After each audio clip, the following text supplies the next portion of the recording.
course, a lot to be said, even about our foreign policy, you know, as the country celebrating 30 years of democracy, the country's foreign policy also coming under the spotlight. I mean, you think about the fact that there's also challenges in the war in Ukraine, challenges as well as in the Middle East. But let's speak about this now. We have in studio SABC News International Editor Sophie Mokoena, who's joining us live now. Sophie, thank you so much for your time. Let's start with the first administration and how the foreign policy then was crafted. Well, clearly, former President Nelson Mandela was more of a person who was reviving the relationship between South Africa and the international community. As you know, because of the sanctions, the interaction with international community was very limited. People who were able to continue to interact with the international community were those people who were in exile, who were being deployed to continue to lobby the international community to support South Africa during the struggle. And therefore, when he came out, he did a lot of traveling, trying to say, here we are now a free nation, you can do business with us, you can interact with us culturally, and therefore he became almost like, again, the face of the country. We know that before 1994, when he was arrested at Lily's farm in Johannesburg, it was because he was the face of the struggle, and that's the ANC taking a decision that he will be almost like your poster guy to sell the ANC and the struggle. And when he came back, he continued now ensuring that it's all about all South Africans. And who can forget those powerful words, never, never again, that we will be watched by people and being this embarrassment to the world. And therefore, that was a clear message that he was bringing back South Africa to the international stage. And we saw him participating at the UN and also assisting in the Lockerbie crisis after that plane was brought down and there had to be negotiations with Libyans. He was involved. Who can forget the island question where the current president was also involved. And therefore that foreign policy of peace, security, stability and prosperity was the main focus, including respect for human rights. And then, Sophie, comes the second administration firmly focusing on Africa as a continent. And I wonder then, you know, and a lot of people saying, what could have been the reasons for this? Well, clearly, the successor of Nelson Mandela, Thabo Mbeki, who was more of an administrator as the deputy president, running the country, putting the institutions together.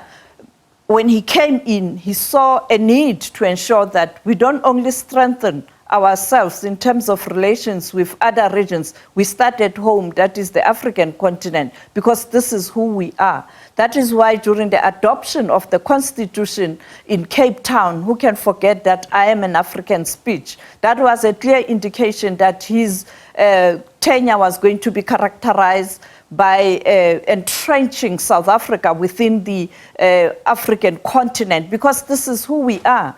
And therefore you saw him, he played a very important role during the launch of the African Union.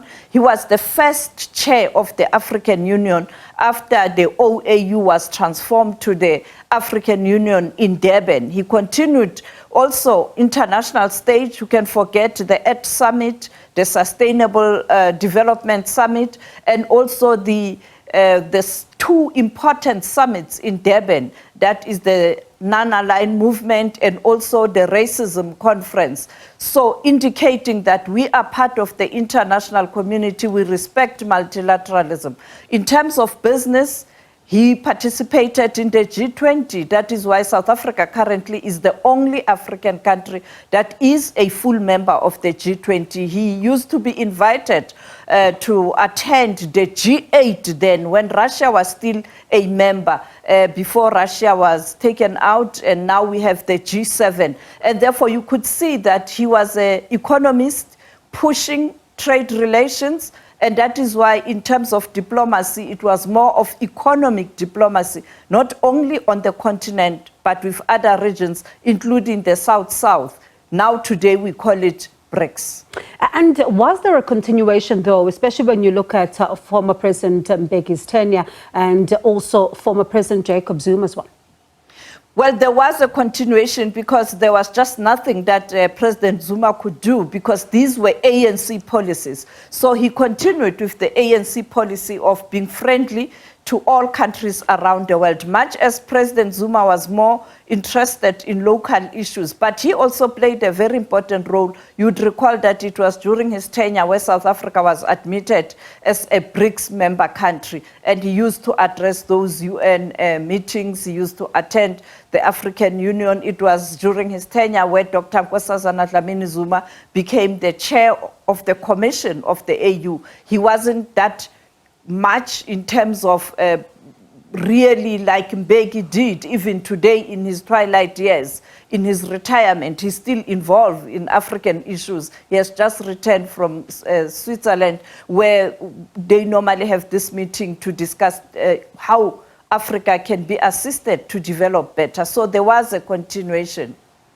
And of course, a lot being said even about the current administration and the issues that are currently plaguing the world, especially when you look at geopolitics. What are some of the key issues, especially when you look at our foreign policy right now? Well, the president currently, he is firmly pushing for a free but also a peaceful world. When you listen to his engagement at the international fora, he talks about development, but also countries being independent. Who can forget the speech that he delivered in France last year, where he spoke about Africa is not coming to you begging bowl, but we want to be partner and work with you. Secondly, you know that he did play a prominent role during that island question before he became the president. And therefore, on issues of peace and security and negotiations, he does have good skills. And secondly, you would recall that he became the chair of the AU also at a time where there was COVID, played an important role to ensure that Africa is able to deal with COVID-19, which killed many, many economies. And secondly, he has been the chair of the SADC region, where he facilitated lots of tension in the region. He was a facilitator in Lesotho, where we saw Lesotho going to peaceful elections. When he speaks at the G20 last year, he was quite clear that Africa's right has arrived, and therefore Africa must be one of the strategic groups around the world. And we saw Africa being admitted as a full member of the G20. As we go to Brazil this year, Africa will be there. And the other important issue, the hosting of the BRICS summit, and also the expansion. He presided over the expansion of BRICS summit. He had to deal with difficult issues of Ukraine, you know, with America not being happy about our foreign policy, but he stood firm. And finally, he was a winner because he was able to go to Kyiv and he was able to go to St. Petersburg. These two leaders spoke to them. He's continuing behind the scenes now to try and mediate that at some point in time we'll see a situation where Ukraine and Russia are engaged in the talks. Other people are even saying we will see a situation where Zelensky and Vladimir Putin at some point in time will have to engage in talks. And some people are saying the best neutral ground is the African continent. You have the Middle East. He even took a decision to take Israel to International Court of Justice as part of the support to Palestinians. Madiba did the same, supported Palestinians. Mbeki did the same. Kgalema Motlanthe did the same. Zuma did the same. And Ramaphosa is doing the same in relation to the question of the Palestinians. And therefore you can see there's continuity, but because people have different skills. For example, what I have observed with President Ramaphosa is that he is welcomed, particularly on the international stage, looking at issues of investment and trade with his experience as a businessman and who has skills in business acumen. And also was there with these other presidents, sometimes traveling them with them in a delegation of business, and therefore he was no stranger to the international community in relation to trade and investment. Quite an interesting look and, history down memory lane as we look at the country's foreign policy. Thank you very much for those insights. That's SABC News International editor, Sophie Mokoena.